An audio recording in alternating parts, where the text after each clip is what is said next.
Bana we, kama unajua umekaa karibu na mtu wa kushtuka au kuota, tafadhali mwekee mipaka kidogo. Asije akagwara akilitazama hili movie, maana ni movie lililojaa na ushirikina na nguvu za kichawi. Watu wengi walimjua kama Nene, mganga mashuhuri aliyesifika kwa uwezo wake wa kuponya magonjwa na kusaidia waliokuwa hoi. Siku moja, binti moja aliyokuwa na huzuni mkubwa moyoni alimfuata akimwomba msaada. Alikuwa na shauku ya kumwokoa kaka yake, Ozo, ambaye alikuwa mgonjwa mahututi na hali yake ilikuwa ya kutia huruma.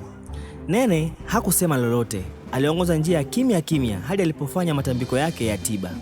Baada ya kumaliza kazi yake, aliwaambia kuwa ndani ya nusu saa mgonjwa angepata nafuu, huku akielezwa kuwa kama ishara ya shukrani walipaswa kuleta sadaka kama kuku, mbuzi au hata ng'ombe, lakini siwe zaidi ya masaa 5 tangu kupona. Hata hivyo, Nene alipokuwa akiondoka, macho yake yakavutiwa tena na yule mgonjwa. Alibadili mawazo na kurudi. Akamwambia yule binti kuwa Ozi kuwa asijisumbue tena kuleta sadaka. Badala yake alimwagiza kuwa kaka yake akiamka ni lazima aje kwake kwa mazungumzo muhimu sana. Ozo alikubali, kisha akaondoka. Ala, inaonekana kipara huyu pia ana upiri wa ajabu. Basi we, kama unajua we ni mpenzi wa recap kama hizi, tafadhali usikose kusubscribe, kushare na kulike ili munipe nguvu zaidi ya kuwaletea filamu kama hizi. Kaa tayari. Hadithi ikahamia kwa binti mwingine aitwaye Chioma. Baada ya kusana mwanaume mmoja aliyekuwa akijifanya mwema, ghafla mwanaume huyo alipofuka macho. Akiwa hana la kufanya, alianza kuomba msaada huku akilia kwa kukiri hadharani dhambi zake. Alikiri kuwa alimuua rafiki yake kwa tamaa ya kujichukulia faida yote ya biashara aliyokuwa ameifanya pamoja. Chioma alimwambia wazi kuwa upofu huo haukutokana na yeye binafsi, bali ni adhabu kutoka kwa miungu kwa sababu ya uovu wake. Mwanaume huyo alilia sana, huku watu waliokuwa wamekusanyika wakimtazama bila kujua cha kufanya. Ilionekana wazi kuwa Chioma alikuwa na uwezo wa ajabu uliowafanya watu kukiri makosa yao mara kwa mara. Uwezo huo ulifanya hata baba yake mwenyewe ajihadhari. Alipojaribu kumgusa, alianza kutubu kosa alilofanya zamani. Akakiri kuwa aliwahi kutumia dawa ya mapenzi ili kumpata mke kwa sababu ya upweke. Chioma alimwonya asirudie kosa kama hilo tena, na akamwambia kuwa kama anahitaji mke asubiri kwa wakati sahihi badala ya kutumia nguvu za giza. Wakati huo huo, Ozo aliyekuwa amepona alifika mapema kwa Nene kutoa shukrani zake. Alimshukuru sana kwa kumwokoa maisha yake, lakini ghafla Nene alimwambia jambo lililomshtua. Alitaka Ozo awe mume wake. Ombi hilo lilimchanganya na kumkera sana Ozo, kwani hakuwa na hisia zozote za mapenzi kwake.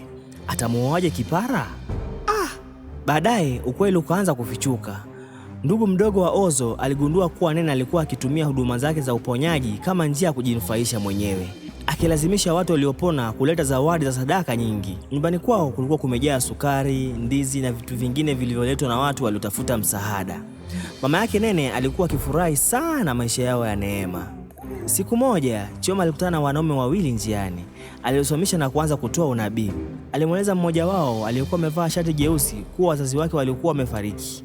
Anaishi kwa mjomba wake, ana mali nyingi alizoachiwa, lakini alionya kuwa maisha yake yalikuwa hatarini na akirudi nyumbani asithubutu kula chakula alichokuta kwani kilikuwa na sumu. Maneno hayo yaliwashangaza sana waliokuwepo, kwa sababu yote aliyosema yalikuwa ya kweli.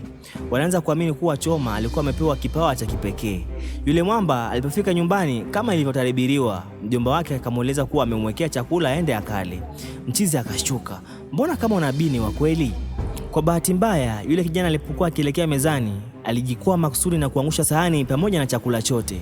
Mjomba wake alikasirika sana na kuanza kumkemea kwa hasira, akimuuliza kama anajua hata gharama ya unga siku hizi.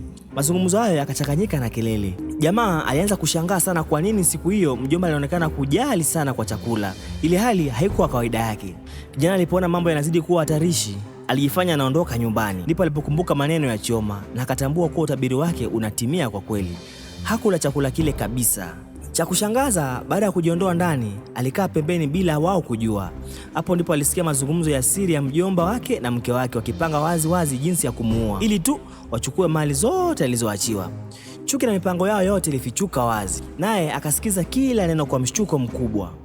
Baadaye kijana alimwendea rafiki yake wa karibu na kumwelezea kila kitu alichosikia. Akamwambia kuwa unabii ule wa binti Chioma ulikuwa wa kweli kabisa. Rafiki yake akamshauri waende haraka kumtafuta Chioma ili apate suluhisho la tatizo hilo, hasa ikizingatiwa kuwa tayari walikuwa wamemkataa Nene, yule mganga mwenye kipara yani. Mnamkumbuka huyo mwamba Ozo? Wakiwa njiani na mpenzi wake, kwa bahati mbaya alikutana na Nene. Nene alichukizwa sana na kuanza kuuliza kwa ukali yule binti alikuwa na Ozo ni nani. Ozo akamwambia wazi kuwa huyo ndiye mchumba wake na wanapendana kwa dhati sana. hadi wakajifananisha kama mapacha vile. Maneno hayo yalimchukiza sana Nene, akaanza kuropoka maneno ya kishirikina. Ghafla Ozo akapigwa na ububu, akashindwa kuzungumza kabisa. Hatimaye walimleta mjomba wao mbele wa Chioma nyumbani ili wapate ufumbuzi wa matatizo. Chioma alipomguza tu kwenye goti, mjomba huyo alianza kutetemeka na kuanguka chini. Kisha akaanza kukiri kutubu hadharani mipango yote aliyokuwa nayo, hasa njama ya kumua kijana. Mke wake alibaki amesimama kwa mshangao. Siri zote zimefichuliwa wazi bana. Hivi si mnajua maanko kama hawa bado wapo paka sasa hivi. Chioma alimwambia kuwa wazi atalipia kwa maumivu aliyosababisha, lakini kama ataendelea na uovu huo, yeye pamoja na mkewe wangeweza kukumbana na kifo. Chioma wala hakutisha chochote kama vile mwenzake Kipara alivyokuwa akifanya. Akaonyesha kuwa hahitaji malipo yoyote. Hata hivyo, hali ya mjomba huyo ilizidi kuwa mbaya zaidi. Alipoza mwili mzima. Mke wake akalazimika kumpeleka kwa Nene ili apate uponyaji. Lakini Nene akiwa na hasira aliwafokea na kusema kuwa yuko kwenye hali ya kusaidia. Baada ya kumsihi sana, aliwaambia wazi kuwa kama wanahitaji uponyaji watalazimika kumletea mbuzi, kondoo na kiasi kikubwa cha pesa. Nene alikuwa mtu wa kutanguliza faida kuliko kitu chochote kile. Familia ile ilimwahidi kuwa watamletea chochote alichohitaji ili mradi tu uponyaji ufanyike. Nene akatoa dawa yake aliyodai kuwa hutibu kila aina ya kupooza. Alimpa yule mzee anywe, na kwa mshangao mkubwa hali haikubadilika hata kidogo. Mzee aliendelea kuwa hoi kabisa, mwili mzima ukiwa mzito kama jiwe. Inaonyesha hapa kuwa uponyaji wa Kipara umegonga gaga. Nene alishuka sana, ikambidi aongeze dozi ya pili, lakini bado hakuna mabadiliko yaliyofanyika. Hofu ikaanza kumvaa, mikono ikatetemeka, maana hali kama hiyo haijawahi kutokea katika kazi yake. Kwa mshangao mkubwa akaanza kuuliza chanzo cha tatizo hilo. Ndipo akaambiwa kuwa mzee huyo alipoza mara tu alipoguzwa na Chioma. Maneno hayo yakamvunja kabisa moyo. Nene akatambua wazi kuwa nguvu zake hazingeweza kushindana na aliyesababisha hali hiyo. Akiwa hana la kufanya, aliwaambia waondoke wamtafute aliyesababisha tatizo hilo, maana kwake mchezo ulikuwa umefika mwisho. Ala, yani hapa Nene amekufa moyo kabisa. Baada ya tafakari ndefu bila suluhisho, familia hii iliyopigwa bubu ikapata wazo la kwenda kwa Chioma. Walikuwa na matumaini makubwa sana kuwa Chioma angeweza kuwasaidia ndugu yao. Walipofika kwa Chioma, walimuelezea shida yao. Chioma aliwaambia wachukue maji ya baridi, wamwekee kwenye masikio na kumpaka mdomoni pia.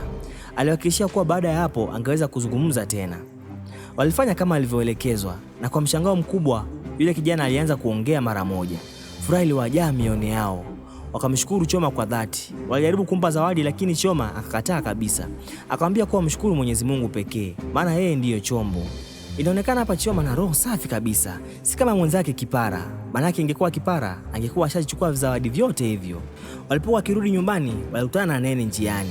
Nene alimwangalia kwa mshangao sana, nao akamcheka kwa uhuru mkubwa, wakijua kuwa sasa hana mamlaka yoyote juu yao. Nene alichukizwa sana na tabia hiyo, akabaki akiwaza ni nani alikuwa na nguvu kiasi cha kushinda uwezo wake. Hata nyumbani kwao hali ilikuwa na sitofahamu. Mama yake Nene alishangaa sana kuona Ozo akiwa mzima kabisa, ila binti yake alikuwa akidai mroga ili amkaribie. Swali moja likawa linamtesa Nene: ni nani huyu mwenye uwezo mkubwa kuliko yeye, ambaye akimgusa mtu lazimika kukiri uovu wake wote? Ni nani huyo kwani? Sifa za Chioma zikaanza kusambaa kijijini kote. Watu wakamiminika kwake kuomba msaada, maana hakutaka malipo wala sadaka. Kwa upande wa Nene hali ikawa tofauti. Watu wakamkimbia kwa sababu ya tamaa na lugha yake chafu. Nyumbani kwao pakaanza kuwa patupu kabisa. Hakuna mteja hata mmoja, panakaa kama kipara chake hicho. Mama yake Nene akaanza kumlalamikia kuwa watakufa njaa, maana hakuwa na kitu kingine cha riziki ila tu uganga. Kwa hasira na wivu wakaanza kupanga jinsi ya kumtafuta Chioma ili wajue ni nani hasa na nguvu zake zinatoka wapi. Mdogo wake Nene aitwaye Orama akajitokeza kwenda mtaani kukusanya taarifa. Akauliza kwa watu wengi sana, lakini kila alipowafikia alipewa majibu yale yale. Chioma ndiye alikuwa na nguvu za kweli, na watu walikuwa wameacha kabisa kwenda kwa Nene kwa sababu ya nguvu zake zilizokuwa za giza. Orama alikutana hata na vijana wengine waliokuwa wakimkejeli waziwazi, wakimwambia kuwa enzi za Nene zilikuwa zimepita. Akiwa kwa mshangao na machungu, Orama akarudi nyumbani na kumpa dada yake taarifa zote alizokusanya. Ingawa hakufanikiwa kumpata Chioma, waliapa kutomwachia kirahisi, maana walijua kuwa nyota yake imeng'ara kuliko yao na lazima wajue siri ya nguvu yake. Uganga ulikuwa ndio kazi pekee aliyokuwa akitegemea kwa maisha yao. Lakini siku zilizopita wateja wakapotea kabisa. Hakuna aliyokuwa akija kuomba msaada tena. Hali ikawa ngumu kiasi ya kwamba walazimika kushuka mtaani kuomba msaada kwa watu, yani omba. Kwa masikitiko makubwa, kila walipokutana na mtu walidharauliwa na kuachwa bila msaada wowote. Kudhalilishwa huko kulijenga chuki nzito moyoni mwa yule mganga mwenye kipara. Ndani yake roho ya kisasi ikaanza kukua. Akaamua kuwa hata kubali tena kudharauliwa. Mapema siku iliyofuata alivaa mavazi yake kishirikina na kuanza safari ya kwenda kwa miungu iliyompa uwezo wake, akitaka kujua ni nini afanye ili arudishe heshima yake kama ilivyokuwa awali. Kwa kweli, kabla ya kuibuka kwa Chioma, yeye ndiye aliyekuwa kipenzi cha kijiji. Alipenda na kuheshimiwa sana, lakini kuja kwa Chioma kulimporomosha kabisa. Akachukua nyota yake na mapenzi ya watu, maana wawili hao walikuwa wakitoa huduma moja tu. Kama methali isemavyo, fahali wawili hawawezi kaa kwenye zizi moja. Hapa ndipo inayofanyika sasa.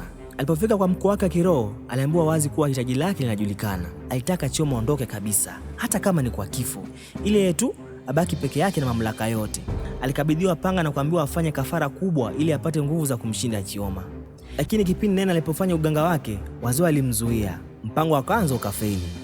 Mkuu wake akamwambia kuwa sasa inabidi afanye kafara ya mwisho na ya kuitisha nguvu zaidi ili apate nguvu kamili. Katika giza la tamaa na wivu, mganga huyo wa kipara akageuka kuwa mkatili kabisa. Akamnyonga na kutaka kumuua baba yake Chioma. Akamrushia vinguvu. Akamnyonga ila Chioma akatokea kwa wakati. Chioma alipofika na kushuhudia tukio hilo, alilia sana.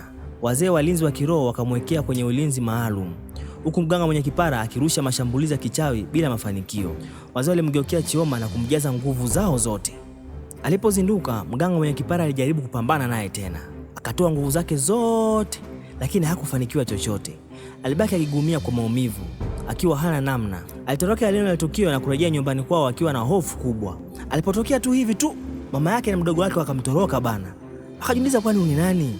Na ametoa wapi nguvu hizo jamani? Lakini hakukata tamaa kabisa. Siku nyingine tena alimvamia Chioma na kumrushia mashambulizi ya mwisho kwa kicheko na dharau. Chioma naye akapiga kelele kubwa sana, sauti iliyojaa nguvu ya ajabu. Kelele hiyo ilimgonga vibaya mganga mwenye kipara pamoja na Chioma pia. Wakaanguka chini bila nguvu. Wananchi walipokuja walimkimbilia Chioma, kipenzi chao hicho, wakimwacha mganga mwenye kipara akiwa hoi.